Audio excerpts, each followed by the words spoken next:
तो इसका मतलब है कि सर वही गैंग है ना जो रिया को प्रोटेक्ट करना चाह रहा है, और वही गैंग है जो समीर वानखेड़े के खिलाफ मोर्चा खोल रहा है, समीर वानखेड़े को फंसाने की कोशिश कर रहा है। इस दोनों का एक ही गैंग है। यस यस यस, रिया चक्र, समीर वानखेड़े ही वो पर्सन थे जिन्होंने रिया को अरेस्ट किया। आप एक गौर करो, सीबीआई अरेस्ट नहीं कर पाई, लेकिन समीर वानखेड़े ने अरेस्ट किया। वो अरेस्ट करने के बाद में उन लोगों का प्लानिंग शुरू हो गया कि ये इसको कैसा फंसाना है ताकि इसका हम बेनिफिट ले सके। तो जितना समीर वानखेड़े कमजोर होंगे उतना हमारा फायदा होगा, ऐसा उन्होंने सोचा था, लेकिन वो गलत था। तो मेरे हिसाब से अभी ये इतने अपडेट मेरे हिसाब से सफिशिएंट है। बाकी हमें इसका विशेष एक मिनट, इसका मतलब नारकोटिक का ऑफिसर वो रिया को गिरफ्तार कर लेता है, लेकिन सीबीआई अरेस्ट नहीं कर पा रही है। सीबीआई और ईडी की बात है ना, ये स्पष्ट हो गया ना मामला। सीबीआई और ईडी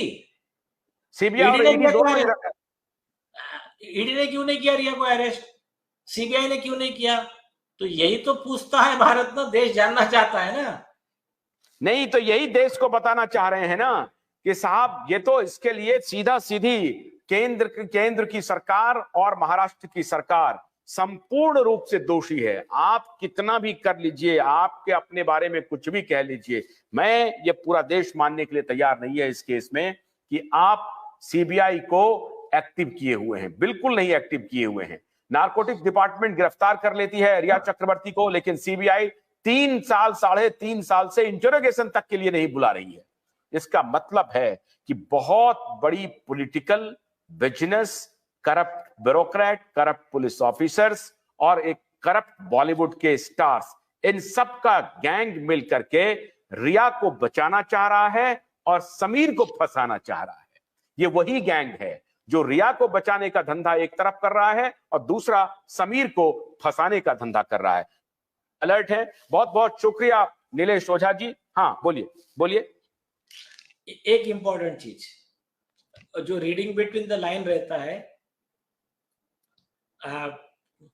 3 दिन पहले एक बहुत बड़ा खुलासा किया महाराष्ट्र के मुख्यमंत्री एकनाथ शिंदे जी ने। वो टाइम्स ऑफ इंडिया में पब्लिश हुआ। उन्होंने कहा कि उद्धव ठाकरे जब महाराष्ट्र के मुख्यमंत्री थे उस समय वो कांग्रेस और शरद पवार का राष्ट्रवादी गुट, इनके साथ में महाराष्ट्र में सत्ता बनाए हुए थे। तो वो जाकर नरेंद्र मोदी जी से मिले कि उनके परिवार के जो लोग केस में फंसे हुए, मतलब उनका जो डायरेक्ट यह है कि वो आदित्य ठाकरे ही था जो मेन फंसा हुआ था, जिसका नाम चल रहा था, चाहे वो दिशा सालियान का केस हो या सुशांत सिंह राजपूत का केस हो, नाम तो आदित्य का ही आ रहा था।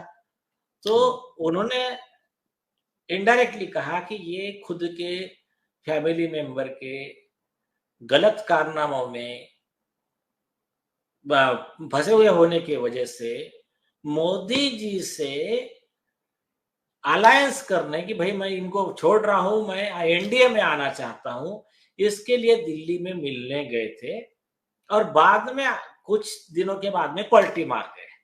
तो उसका रीजन ये हो सकता है कि जिस समय इन्वेस्टिगेशन वगैरह स्ट्रांग था, ये इनको लग रहा था आदित्य ठाकरे फंस रहे हैं, ये हो रहा है, जो भी केस था, तो उस समय कुछ टाइम बाय करने के लिए प्राइम मिनिस्टर को मिलने चले गए। फिर अधिकारी को बोल दिया नहीं अभी देखो हम खुद सरकार में शामिल होने वाले हैं, आप हमारे खिलाफ कुछ कार्रवाई मत करना, ये नहीं वो नहीं, ऐसा वैसा। और बाद में जैसा भी इनको लगा कि आप पूरे एविडेंस डिस्ट्रॉय हो चुके हैं, सब ये हो चुका है, सब हो चुका है, तब फिर उन्होंने बोला कि नहीं अभी हम नहीं जा रहे हैं एनडी में। ये ऐसा मतलब पूरा उनके स्पीच के ऊपर कमेंट्स और डिस्कशन चालू है अभी।